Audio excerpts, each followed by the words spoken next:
இது நம்ம திருநெல்வேலி மாநகராட்சி வஉசி நகர் பகுதி தானே. வஉசி நகர் இந்த 4 வழிச்சாலைக்கு தெற்கு உள்ள இந்த பகுதியில் நீரோட்டம், அதாவது பாறை அமைப்புங்கிறது மேற்கிருந்து கிழக்கு நோக்கி இருக்கும். எக்ஸாக்டாக இங்கே நம்ம நிறைய அவுட்கிராப் பாறை தரைக்கு மேலே பாறை அமைப்பு உண்டு. அதை நீங்கள் பார்க்கலாம்.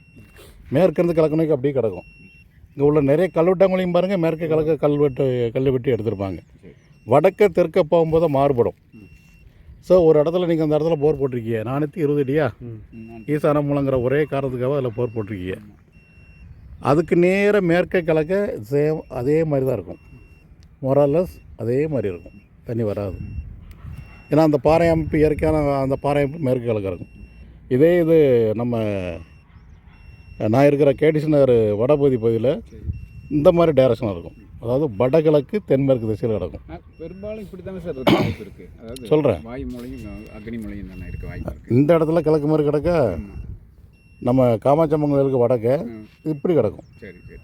வடக்கு 75 டிகிரி கிழக்குங்கிற கோணத்தில் கிடக்கும்.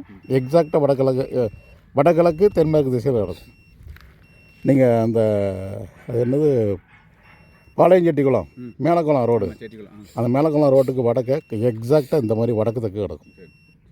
வடக்கு ஒரு 20 டிகிரி மேற்குங்கிற கோணத்தில் இந்த மாதிரி கிடக்கும். அந்த மேலப்பட்ட மலையை பார்த்தீங்களா, அந்த மாதிரி கிடக்கும். கொடி பார்த்துருக்கோம். ஆமாம், எல்லா இடத்துலையும் அப்படி இருக்காது. அதான் சொல்லல, ஒவ்வொரு இடமும். இங்கே வந்து நம்ம ரெட்டியார்பட்டி மலை எப்படி கிடக்கு, கிழக்கு மார்க்கு கிடக்கா, அதே மாதிரி தான் இங்கே. இப்போ பாறையை வந்து என் அனுபவத்தில் நான் படித்த படிப்பை வச்சு எனக்கு தெரியும். இந்த படிக்கும்போதே அது தெரிஞ்சிடாது, சொல்லி கொடுப்பாங்க. இதான் ஸ்ட்ரைக்கும்பாங்க ஆங்கிலத்தில். அது வந்து பொதுமக்களுக்கு தெரிகிற இதில் நான் வந்து அது நீரோட்ட கொடி பாறை அமைப்பு அப்படிங்கிற இதில் தமிழில் சொல்லிக்கிட்டு இருக்கேன். இப்போ இந்த ஏரியா பொதுவாக இந்த வஉசி நகரே ரொம்ப கடுமையான பாறைகளால் உண்டாக்குனது. அதனால தான் நிறைய கல்வெட்டாங்குழிலாம் நிறைய இருக்கும். அது உங்களுக்கு அது தெரியணும்னு அவசியம் கிடையாது. ஏன்னா உங்கள் சப்ஜெக்ட் அது கிடையாது. நீங்கள் என்ன வேலை பார்க்கல அது எனக்கு கண்டிப்பாக தெரியாது. எங்களுக்கு என்ன வேலை, பூமிக்கு கீழே தெரிஞ்சுக்கிட்டு. ஆமாம், அதனால தான் இப்படி விளக்கி சொல்லிக்கிட்டு இருக்கேன். பூமிக்கு கீழே எங்கே தங்கம், வைரம், கச்சா எண்ணெய், நிலக்கரி, இரும்பு, அலுமினியம் கிடைக்குங்கிறது தான் எங்கள் வேலை. பூமிக்கு கீழே என்ன இருக்குது அதை ஆராய்ச்சி பண்ணுறதா வேலை. நான் வாட்டர் போர்டுலேயும் பிடபிள்யூடி கிரவுண்ட் வாட்டர்லையும் இருந்ததுனால ஹைட்ரோஜாலஜி நிலநீரியல் துறையில் எனக்கு கொஞ்சம் அனுபவம். அவ்வளோதான். அந்த அனுபவத்தை தான் உங்களுக்கு நான் தெரியப்படுத்திகிட்டு இருக்கேன். இப்போ வீடு கட்டுறது, தோட்டம், விவசாயத்துக்கு ஃபுல்லாக அந்த வடகிழக்கு மூலையை தான் போர் போடுவாங்க. அது ஏதோ அவங்களுக்கு உள்ள நம்பிக்கை. அந்த நம்பிக்கைக்குள்ளே போக நான் தயாராக இல்லை. நீங்கள் எடுத்த உடனே சரி ஈஸ்வரமலையில் போட்டாச்சுன்னா அது நீங்களாக போட்டதை ராஜகோபால் கோபாலகிருஷ்ணன் அது யாருன்னு சரி. என்ன குவாலிஃபிகேஷன்? கம்பா தேங்காயா? உங்களை கவர் பண்ணலாமா? சரி சொல்லுங்கள், என்ன முறையில் பார்த்தீங்க? வேப்பங்குச்சி வச்சு சுற்றி பார்த்து சுற்றினாரா?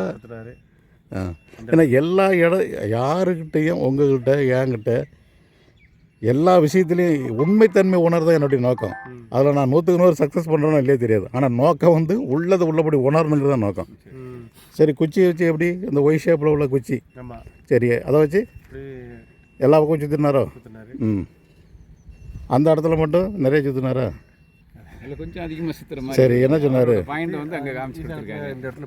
அது வடகிழக்கு மூலங்கிற ஒரே காரணத்துக்காக அவர் சுற்றிருக்காருங்கிறது என்னுடைய ஒப்பீனியன்.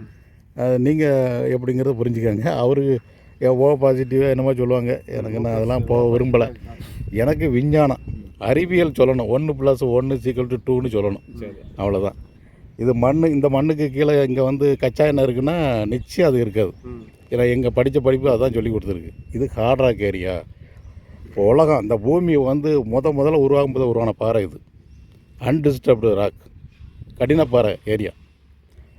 அது இயற்கையாக உருவாகும் போது உள்ள சின்ன அந்த வெடிப்பு, அந்த சிதைவு எது இருந்தால் மட்டும்தான் தண்ணி இருக்கும்.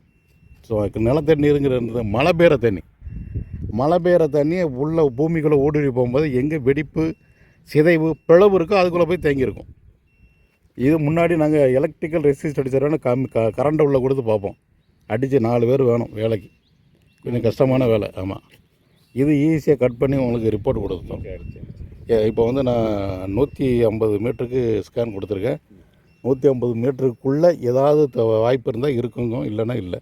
இருக்குன்னா ஒரு ப்ளூ கலர் ஷேடு அல்லது ப்ளூ கலர் பென்சில் மார்க் மாதிரி கோடு வரும்.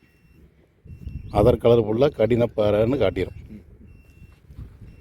இது ஒரு நல்ல டெக்னாலஜி இப்போ புதுசாக வந்திருக்கு. டோட்டல் இடத்துக்குமே இப்படி தானே இந்த சர்வே வந்து? இங்கே தான் கட் பண்ணுறேன். ம்.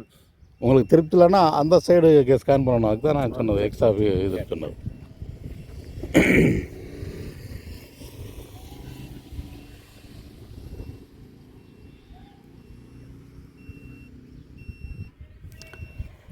அதாவது எல்லா இடத்துலையும் கட்டணம் தான் நமக்கு மேட்ரு. வெறும் வேப்பங்குச்சிக்கு நீங்கள் எவ்வளோ கொடுத்துருக்கீங்க? 500 கொடுத்தா சரி, ஏதோ அதுதான் நீங்கள் விரும்புவீங்க. ஏன்னா எல்லோரும் நானும் அதுதான் விரும்புவேன். சீப் அண்ட் பெஸ்ட்டு அப்படின்னு தான் போவாங்க பையில். எங்களுக்கு அன்னைக்கு உங்கள் ஐடியா கிடையாது. அந்த இடத்துல தண்ணி வந்துருந்துன்னு வைங்களேன், மறந்துடுவீங்க. போர் போட்டுருக்கும்போது அவர் வந்து ட்ரேடர்ஸ் இருந்தார். சரி. அப்போ சார் இந்த மாதிரி நீங்கள் இப்போ ட்ரை பண்ணுறத விட ஜாலியாக வந்துட்டு இருக்குன்னா இருக்குது, இல்லை இல்லைன்னா கன்ஃபார்ம் தெரிஞ்சு போவோம். காசு வேஸ்ட் பண்ண வேண்டாம். இங்கே நிறைய பேருக்கு வந்து பார்த்து கொடுத்துருக்கேன்.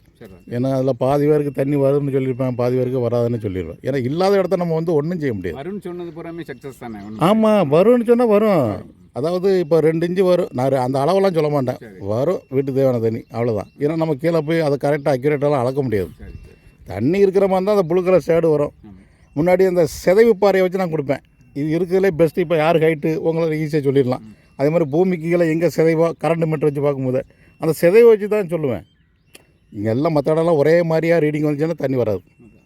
ஏதாவது ஒரு இடத்துல வித்தியாசமாக ரீடிங் வருது, அது வித்தியாசமான ரீடிங்னா நான் பள்ளமாக காமிக்கி சிதைவு முறிவு காமிக்கின்னா அதை கொடுத்துருவேன். ஒரு இடத்துல பள்ளம் இருக்குனால என்ன அர்த்தம், மழை பெய்கிற தண்ணி அங்கே தானே போய் தேங்கணும். அந்த இதெல்லாம் அந்த கான்செப்டில் அதை கொடுப்பேன். அது பாறை சிதைவு வெடிப்பு வச்சு கொடுப்போம். இது வாட்டர் பாடி இருக்கிறத லைட்டு ப்ளூ கலரு கொடுக்கு. ரொம்ப மேலேயே தண்ணி இருந்துச்சுன்னா ரொம்ப டார்க் ப்ளூ வரும். ரொம்ப ஆழத்தில் இருந்தால் லைட்டு ஷேடு வரும். இந்த முடிவு போகுது.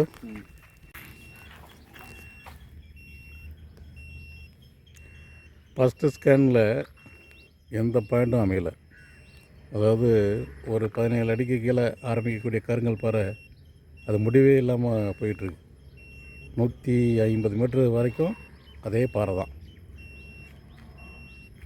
ஸோ அறியாமைக்கு அவங்க கொடுத்த விலை என்ன ஏது பூமிக்கெல்லாம் என்ன இருக்குன்னு தெரியாமல் அந்த வடகிழக்கு மூலையில் தண்ணி வந்துடுங்கிற ஒரே காரணத்துக்காக போட்டிருக்காங்க. 420 அடி சுத்தம் போக 1 வாரம் ஆயிருக்கு. 1 வாரம் ஆனாலுமே அங்கே தண்ணி ஒன்றும் ஊறி வரல. ஏன்னா 17 அடிக்கெல்லாம் கருங்கல் பாறை, அவங்க 25 அடி ஆழம் வரைக்கும் கேசிங் பைப் இறக்கியிருக்காங்க.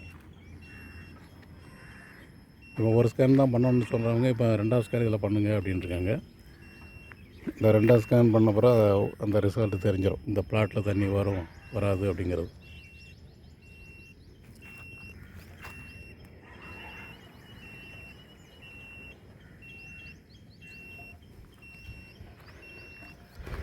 இது வஉசி நகர் ஃபுல்லாக மேற்கு கிழக்கு தான் பாறை அமைப்பு கிடக்கும். அவுட்கிராப் நிறைய உண்டு. அதே மாதிரி கல்வெட்டாங்குழியும் உண்டு. கல்வெட்டாங்குழியெல்லாம் மூடிட்டு இப்போ எல்லாம் வீடுகள் வந்துட்டு. நானே இங்கே ஒரு 11 சென்ட் இடம் வச்சுருந்தேன். அது தண்ணி வராத ஏரியா, எங்கள் மாமா வாங்கி கொடுத்தது. தண்ணி வராதன்னொன்னே அதை டிஸ்போஸ் பண்ணிட்டேன்.